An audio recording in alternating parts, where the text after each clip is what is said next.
जय हिंद दोस्तों, global affairs में आप सभी का स्वागत है और मैं हूं सुलेमान। डिफेंस से आजकल बहुत ज़्यादा प्रॉमिसिंग न्यूज़ आ गई हैं, जिससे पता चलता है कि आने वाले समय में डिफेंस सेक्टर में इंडिया को एक बहुत बड़ा बूस्ट मिलने वाला है। पहले न्यूज़ ये आई कि रशिया तैयार है हमें अपना Su-57 देने के लिए, और अब खबर ये आ गई है कि राफेल का फ्यूसलेज यानी कि राफेल का मेन बॉडी पार्ट इंडिया में बनेगा अब, यानी कि प्रोडक्शन यूनिट अब इंडिया में स्थापित की जाएगी, जिसमें राफेल का जो मेन बॉडी पार्ट होता है, राफेल का जो फ्यूसलेज होता है वो यहाँ पर बनेगा। क्या होता है फ्यूसलेज, क्या होता है मेन बॉडी पार्ट और इसका प्रोडक्शन होने से क्या सिग्निफिकेंस होगी, आइए समझते हैं।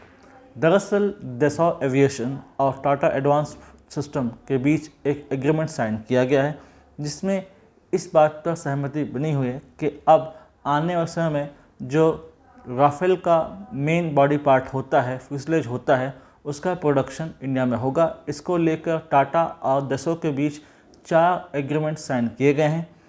इसका प्रोडक्शन किया जाएगा टाटा के जो हैदराबाद फैसिलिटी है वहाँ पर इसका प्रोडक्शन किया जाएगा। जो किसी फाइटर जेट का फ्यूसलेज होता है या आर्म एयरक्राफ्ट का फ्यूसलेज होता है, वो उसका मेन बॉडी पार्ट होता है। इसमें उसके avionics, fuel tank, weapon integration, दूसरे जो अरेंजमेंट्स होते हैं, सीटिंग अरेंजमेंट्स, वो सब इसमें आते हैं और it constitute the main body part of any aircraft और एनी फाइटर जेट। इसलिए बहुत इंपॉर्टेंट हो जाता है कि इसका प्रोडक्शन अब इंडिया में होगा, जो कि ये इंडिकेशन देता है कि आने वाले समय में हो सकता है कि हम बहुत सारे फाइटर जेट्स इंडिया में मैन्युफैक्चर करें। अब अगर राफेल की बात करें तो राफेल को लेकर इंडिया और फ्रांस का एक कोलैबोरेशन है।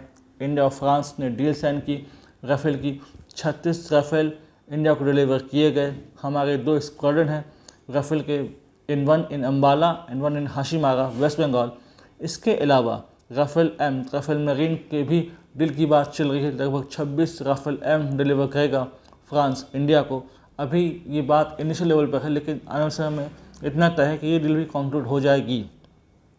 फ्यूसलेज जो प्रोडक्शन यूनिट में तैयार किया जाएगा, पर मंथ 2 फ्यूसलेज तैयार किए जाएंगे और इसमें ध्यान दिया जाएगा कि जो हमारे इंडियन नेवी और एयरफोर्स की ज़रूरत है उसको पूरा करने के साथ साथ जो फॉरेन कस्टमर्स हैं उनकी भी ज़रूरत पूरी की जाए। सिर्फ भारत में ही नहीं है जो राफेल को यूज़ करता है, भारत के अलावा बहुत सारे दूसरे देश भी हैं जहाँ पर राफेल यूज़ होता है as a main fighter jet.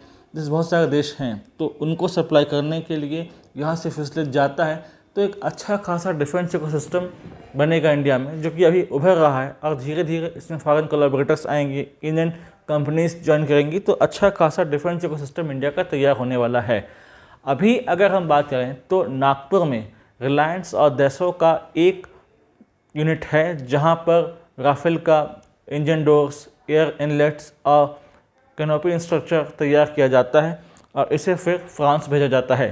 इतिहास में पहली बार होगा कि कोई ऐसी यूनिट तैयार होने वाली है आउटसाइड फ्रांस जहां पर राफेल का फ्यूसलेज तैयार होगा, क्योंकि अदरवाइज सिर्फ फ्रांस में ही तैयार होता था। और सेकेंड यूनिट ऐसी होगी जो आउटसाइड फ्रांस इन इंडिया स्थापित की जा रही है, यानी कि मैन्युफैक्चरिंग को अच्छा खासा बूस्ट, मेक इन इंडिया को boost, defence make in India को बूस्ट और अच्छा खासा तैयार करना हमारा डिफेंस इकोसिस्टम को।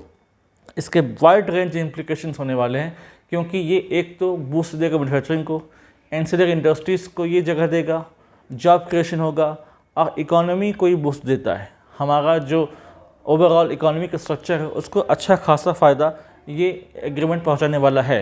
2027-28 से ये प्रोडक्शन शुरू करेगा, यानी कि 2 साल के अंदर अंदर जब इसका बेसिक इंफ्रास्ट्रक्चर तैयार हो जाएगा, उसके बाद से यहाँ पर काम शुरू किया जाएगा और फिर ग्लोबली सप्लाई किया जाएगा फ्यूसलेज ऑफ राफेल। तो बहुत बड़ी बात है इसका आना, साथ आना, क्योंकि धीरे धीरे हम ये देख रहे हैं कि बहुत सारे डिफेंस इकोसिस्टम के अंतर्गत बहुत सारे यूनिट्स तैयार हो रहे हैं। हमने इजराइल के साथ, फ्रांस के साथ और दूसरी कंपनीज़ के साथ जॉइंट कोलैबोरेशन के अंडर काम किया है। हमने ब्रह्मोस बनाया under India Russia collaboration, बैराक 8 missile बनाई अंडर इंडिया इजराइल कोलैबोरेशन। आने वाले समय में इंडिया फ्रांस के अंदर हम बनाएंगे राफेल का फ्यूसलेज। तो अलग अलग कंट्रीज़ के साथ हमारा जो डिफेंस टाइज है वो बढ़ता जा रहा है। इससे ये पता चलता है कि हमारा जो फॉरेन पॉलिसी, हमारी जो डिप्लोमेसी है वो अच्छा काम कर रही है और डिफेंस को लेकर तो बहुत अच्छा काम कर रही है। जब ऐसा लगा कि हमें 5वीं पीढ़ी का फाइटर चाहिए और यूएस की आनाकानी हमको देखने को मिली कि वो सोर्स कोड नहीं देंगे, तब इसके लिए आया रशिया। रशिया ने हमें प्रॉमिस किया कि Su-57 में वो सोर्स कोड देगा, फुल एक्सेस देगा, कोई प्रोडक्शन होगा इंडिया में। तो इससे पता चलता है कि आने वाले समय में बहुत कुछ बदलाव होगा इंडिया के डिफेंस सेक्टर में। कौन सोच सकता था आज से 10 साल पहले कि इंडिया एक डिफेंस एक्सपोर्टर भी बनकर उभर सकता है।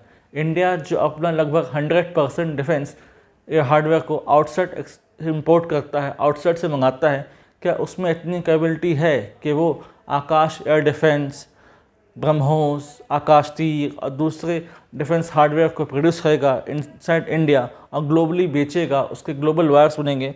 तो इंडिया इन 10 सालों में नेट इंपोर्टर से एक्सपोर्टर की तरफ बढ़ा है।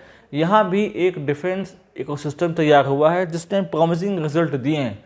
जो प्रोडक्ट बनकर आए भी, उन्होंने दिखाया कि कैसे ये काम करते हैं और कैसे इन्होंने एक कटिंग एज टेक्नोलॉजी के अंतर्गत काम किया। ऑपरेशन सिंदूर इसका जीता जागता उदाहरण है कि कैसे ऑपरेशन सिंदूर में इंडिया के डिफेंस हार्डवेयर ने काम किया और इफेक्टिवली काम किया। कैसे हमने इनकमिंग एयरगन थ्रेट्स को रोका, हमारे डिफेंस सिस्टम ने अलॉन्गसाइड S-400 काम किया और बढ़ते बढ़ते ये बात अब फ्यूजलेज तक आ गई है कि अब राफेल फाइटर जेट का फ्यूजलेज इंडिया में बनेगा। यानी कि और भी जो एरियाज ऑफ इंटरेस्ट हैं उन पर अब बात होगी कि अब और जो डिफेंस हार्डवेयर हैं उनको बात करनी चाहिए, उसको लेकर इंडिया में प्रोडक्शन यूनिट शुरू होनी चाहिए, उसको लेकर यहाँ पर असेंबली लाइन होनी चाहिए।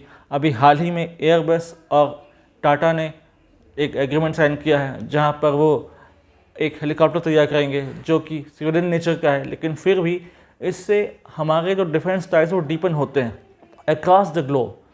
बीच में इंडिया और स्पेन ने एक डील साइन किया जिसके अंतर्गत C-295 ट्रांसपोर्ट एयरक्राफ्ट बनेंगे वडोदरा गुजरात में, जहां पर टाटा और एयरबस इसे मिलकर बनाने वाले हैं, जिसकी मैन्युफैक्चरिंग फैसिलिटी का उद्घाटन भी किया PM मोदी और उनके स्पेनिश काउंटर पार्ट ने।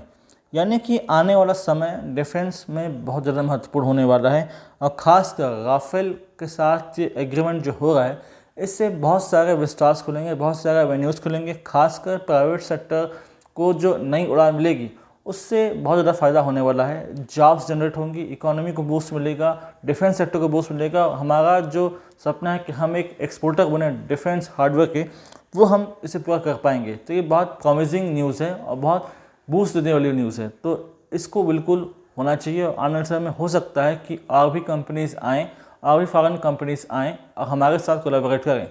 ब्राज़ील और साउथ कोरिया ऐसे देश हैं जो इनिशियली दूसरे देशों के साथ कोऑपरेट करते थे और आज खुद के एयरक्राफ्ट बना रहे हैं, खुद के डिफेंस हार्डवेयर बना रहे हैं। तो हम भी लगभग उसी गति से आगे बढ़ रहे हैं और आने वाले कुछ सालों में हम इसको स्पीडअप कर पाएंगे और मेक इन इंडिया को अच्छा खासा मुकाम तक पहुँचा पाएंगे।